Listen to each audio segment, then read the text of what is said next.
بسم اللہ الرحمن الرحیم الصلاۃ والسلام علیک یا رسول اللہ وعلیٰ آلک و صحابک یا حبیب اللہ اللہم صلی علی محمد وعلی آل محمد صلی اللہ علیہ یا محمد نور من نور اللہ۔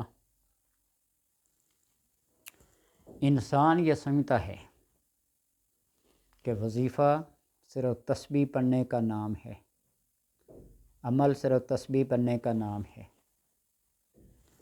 یہ عرف عام میں تو یہی ہے، لیکن حقیقت میں دیکھیے عمل یا وظیفہ ہر اس کام کو کہتے ہیں جو پڑھائی کے بغیر بھی چلے، اثر کرے، عبادات میں لکھا جائے، معاملات میں لکھا جائے، ریاضت میں لکھا جائے۔ عملی طور پر کام کرنے والے انسان بعض دفعہ تسبیح پڑھنے والوں سے زیادہ کامیاب ہوتے ہیں، اس لیے کہ ان کا عمل جو ہے، ان کا کام جو ہے وہ عملی طور پر پریکٹیکلی طور پر وہ انجام دیتے ہیں۔ جس طرح حسن اخلاق سے کسی کو پیش آنا، لین دین معاملات میں ایمانداری اور دیانتداری کو مد نظر رکھنا، اور ماں باپ کی خدمت کو اپنا معمول بنا لینا۔ اس میں کوئی پڑھائی نہیں کرنی پڑتی، کوئی وظیفہ نہیں کرنا پڑتا، کوئی نماز نہیں کرنا پڑتی۔ اکثر کامیاب لوگوں کے پیچھے جو عمل کار فرما ہوتا ہے وہ ماں باپ کی دعائیں ہیں، ان کی خدمت ہے، اور بس۔ آپ صلی اللہ علیہ وسلم کی بارگاہ میں ایک بندہ جو کسی بوڑھے بابے کا بیٹا تھا، اور جا کر اپنے باپ کی شکایت کی، اور ایسی بنا بنا کے باتیں کی نا کہ وہ جھوٹ بھی سچ لگنے لگا۔ آپ صلی اللہ علیہ وسلم نے اس کے باپ کو بلا بھیجا۔ آپ صلی اللہ علیہ وسلم نے آپ کو بلایا ہے۔ اس کے دل میں یہ خیال کیا، بلکہ یقین پیدا ہو گیا کہ لازماً کوئی شکایت میری گئی ہوگی، اور غالب گمان ہے کہ میرے بیٹے نے ہی میری شکایت کی ہوگی۔ وہ جب اپنے گھر سے اٹھا تو دل میں چند اشعار کہے۔ ادھر جبریل حاضر ہوئے کہ یا رسول اللہ صلی اللہ علیہ وسلم، وہ بابا جی آ رہے ہیں، اور ان کی گفتگو شروع ہونے سے پہلے آپ نے وہ اشعار سننے ہیں جو اس نے اپنے بیٹے کے بارے میں لکھے ہیں۔ اور جب وہ حاضر ہوا تو آپ صلی اللہ علیہ وسلم نے پوچھا کہ وہ اشعار، وہ غزل، وہ شعر سناؤ جو تم نے لکھے ہیں۔ یا رسول اللہ، آپ کو کیا پتہ؟ اس نے کہا کہ یہ میرے اور میرے رب کے درمیان کا معاملہ ہے، میرے اور میرے رب کے علاوہ کسی کو پتہ ہی نہیں ہے، تو آپ کو کیسے پتہ چلا؟ نبأنی العلیم الخبیر، مجھے اس علیم الخبیر نے خبر دی ہے۔ وہ اشعار جب سنے نا، کافی لمبی چوڑی ایک نظم کی صورت میں ہے، میں اس کا خلاصہ بیان کر رہا ہوں کہ وہ سارے اشعار سن کر آپ صلی اللہ علیہ وسلم نے اس کے بیٹے سے یہ فرمایا، انتا و مالو کا لابی کا، تم اور تمہارا مال سارے کا سارا یہ تیرے باپ کا ہے۔ میں اس بات کو یوں کہنا چاہتا ہوں، انبیاء، اولیاء، صالحین جتنے بھی ہیں، جب تک اللہ تبارک و تعالی علم نہ دینا تو اپنی طرف سے کچھ بھی نہیں ہے۔ حضرت علی رضی اللہ تعالیٰ عنہ کا فرمان ہے نا، حق اور باطل کے درمیان کیا فرق ہے؟ آپ نے فرمایا 4 انگل کا۔ علی رضی اللہ تعالیٰ، وہ 4 انگل کیسے کہ آنکھ جو کچھ دیکھتی ہے وہ حق اور سچ ہے، اور کان جو کوئی سنتے ہیں وہ سب جھوٹ اور باطل ہے۔ اس لیے جو بھی فیصلہ کرو رو برو دونوں فریقوں کے۔ تو بہرحال باپ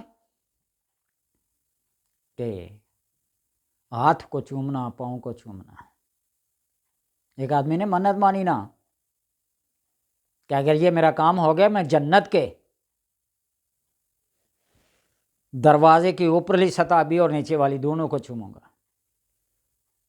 منت اس کی پوری ہو گئی، جنت تو ابھی جائے گا، بندہ تو جائے گا نا۔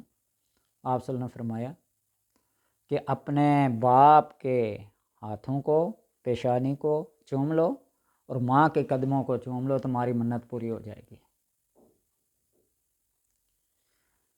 وہ بندہ جو بے روزگار ہو، بے بس ہو، بے چارہ ہو، اس کا کوئی چارہ گر نہ ہو، اس کا کوئی بس نہ چلتا ہو، اس کو کوئی روزگار پہ نہ رکھتا ہو، اس کو کوئی ملازمت پیشہ نہ ہو، غربت اور بے بسی کا مجسمہ، اپنے باپ کی خدمت کرنا شروع کر دے، اس کے ہاتھوں کو چومنا شروع کر دے، ماں کے پاؤں کو چومنا شروع کر دے، ان کی خدمت گزاری میں اپنا وقت گزارے۔ اور جو ملازم پیشہ ہیں، مزدور ہیں، صبح جانے سے پہلے اپنے باپ کے ہاتھوں کو چوم کر، ماں کے قدموں کو چوم کر، اگر ماں کے قدموں کو چوم نہ سکے ہاتھ لگا کے چوم لے، پھر جائے دن سارا تجربہ کر لے، مشاہدہ کر لے کہ آج میرے ساتھ لوگوں نے کیا سلوک کیا ہے، مجھے کام ملا ہے یا نہیں ملا۔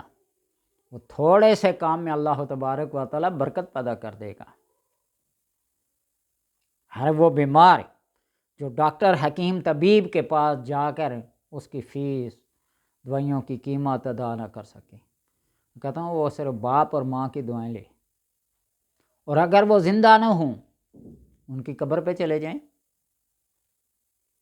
لوگ اسے منع کرتے ہیں قبروں پہ جانا، وہاں جا کر دعائیں کرنا، لیکن منع کرنے والے بھی اپنے انجام کو پہنچیں گے، اور جو جا کر یہ کام کرتے ہیں وہ بھی اپنے انجام کو پہنچے گا، اور پھر آخرت میں جا کر اپنا انجام دیکھ لیں کہ ماں باپ کی خدمت کرنا اور ان کے مرنے کے بعد ان کی قبر پہ بھی جا کے فاتحہ اور دعا خوانی کرنا، ان کے مقامات کیا ہوں گے۔ اللہ تبارک و تعالی نے ہر گروہ کو، ہر مسلک کو، ہر مشرب کو، ہر مذہب کو کوئی نہ کوئی چیزیں عطا کی ہیں۔ کائنات بڑی وسیع ہے، اس کے احکامات، اس کے معمولات بھی بڑے وسیع ہیں۔ ہر اچھی چیز کو بھی پورا کرنا ہے اور ہر برائی کو بھی، تب ہی یہ کائنات کا نظام چلتا ہے، ورنہ کائنات کا نظام ٹھپ ہو جائے۔ اللہ چاہے نا تو شیطان کو 1 سیکنڈ کے کروڑ میں حصے سے پہلے نیست و نابود کر دے، لیکن اس کو رکھا ہے برائی کا مقابلہ اچھائی سے، تب لوگوں کو پتہ چلے کہ برائی کیا ہے، اچھائی کیا ہے۔ وہ علامہ کوثر نیازی صاحب تھے نا، تو ان سے کسی نے پوچھا تم دیوبندی ہو، اہل حدیث ہو، وہابی ہو، بریلوی ہو، سنی ہو، کیا ہو، شیعہ ہو؟ بڑا کمال جواب دیا تھا، اہل بیت کی محبت میں شیعہ ہوں، صحابہ کی محبت میں اہل حدیث ہوں، اللہ کی محبت میں دیوبندی ہوں، اور رسول اللہ صلی اللہ علیہ وسلم کی محبت میں بریلوی ہوں۔ کوئی پہلو، کوئی کسر اللہ نے چھوڑی نہیں ہے، ہر کسی سے ہر بات کو منوا رہا ہے۔ نماز کے طریقوں کے دیکھیے، کوئی ہاتھ اٹھا کر پڑھ رہا ہے، کوئی رفع یدین کر رہا ہے، کوئی ارسال کر رہا ہے، کوئی ناف کے نیچے باندھتا ہے، کوئی سینے پہ باندھتا ہے، اور ان سارے طریقوں سے آپ صلی اللہ علیہ وسلم نے نمازیں پڑھی ہیں۔ تو اللہ تبارک و تعالیٰ ان ساری اداؤں کو، سارے افعال کو مختلف مسلک کے لوگوں سے پورا کروا رہا ہے، تو ہمیں یہاں لڑنے بلنے کی ضرورت ہی نہیں ہے۔ قبلہ سب کا ایک، کعبہ سب کا ایک، قرآن سب کا ایک، احادیث، رسول سب ایک، لیکن جو افعال رسول اللہ صلی اللہ علیہ وسلم سے صادر ہوئے، اللہ ان سب کو پورا کروا رہا ہے۔ تو اس لیے ماں باپ کی خدمت کرو، ان کی قبور پہ جا کر ان کی بخشش کے لیے دعائیں کریں، اور جب رزق میں کمی ہونے لگے تو اس بات کے اوپر نظر دوڑائیں، سوچیں اور فکر مند ہوں کہ کہیں ماں باپ کی خدمت میں کوتاہی تو نہیں کر لی، کہیں ان کی بخشش کے لیے دعائیں کرنا تو نہیں چھوڑ دیں۔ بس آپ ان دو چیزوں کا اہتمام کریں، آپ کو دنیا کی ہر تکلیف، دنیا کی ہر بیماری سے شفا، نجات۔ اور اگر ان دونوں کی یہ خدمت کو کرنا چھوڑ دیا تو دنیا کی ہر مشکل، ہر بیماری تمہیں گھیر لے گی، بے شمار ایسے ہیں۔ اور ماں باپ بھی نا ماں باپ ہوں۔ علامہ اقبال کے بارے میں مشہور ہے، پڑھا ہے کہ ابھی ماں کے پیٹ میں تھے نا تو ان کے باپ شیخ نور محمد صاحب نے ایک قاری صاحب کو لا کر بٹھا دیا، بس تیرا کام ہے قرآن پڑھنا، اپنے نماز کے اوقات، کھانے پینے کے اوقات نکال کر باقی اوقات میں قرآن پڑھنا ہے۔ اور جب اقبال پیدا ہوئے نا تو قاری صاحب کی خدمت تحفے تحائف سے نوازا گیا اور ان کو فارغ نے کہا مجھے جب تک یہ بات پتہ نہیں چلے گی کہ آپ نے مجھے اس بند کمرے میں صرف قرآن پڑھنے کو کیوں کہا، اس وقت تک یہ تحفے تحائف میں قبول نہیں کروں گا۔ تو شیخ نور محمد صاحب نے کہا کہ میرے بیٹے کی پیدائش کے دن قریب تھے، مہینے قریب تھے، تو میں نے سوچا کہ وہ ماں کے پیٹ میں یہ قرآن سنتا رہے تاکہ اس کی گٹی میں یہ قرآن رچ بس جائے۔ اقبال کی زندگی کو پڑھ کے دیکھ لیں کہ جس کمرے میں قرآن پاک ہوتا تھا وہاں بے وضو داخل نہیں ہوتا تھا، اور جب قرآن پڑھتے تو آنسوؤں سے قرآن تر ہو جاتا۔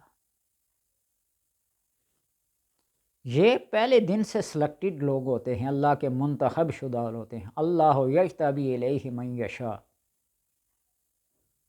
تو لہٰذا ہمیں بھی اس بات کا اہتمام اور عملی اقدام کرنا چاہیے کہ ماں باپ کی خدمت میں کوتاہی نہ ہو۔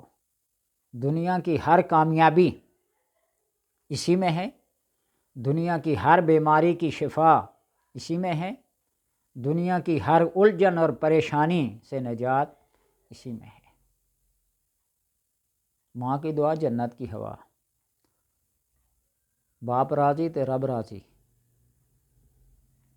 تو اس لیے ملازم پیشہ افراد کو صبح گھر سے نکلتے وقت باپ کے ہاتھ اور ماں کے پاؤں کو چوم کے جانا چاہیے۔ دن بھر آسودگی سے گزرے گا اور مزدوری میں، کمائی میں، رزق میں خیر و برکت ہوگی۔ اللہ تبارک و تعالیٰ بس عمل کی توفیق عطا فرمائے۔ تسبیح پڑھیں، تسبیح پڑھنے سے منع نہیں کرتا، لیکن یہی تسبیح پڑھ کر ماں باپ کی بخشش کے لیے دعا کریں۔ اللہ تبارک و تعالیٰ عمل کی توفیق عطا فرمائے۔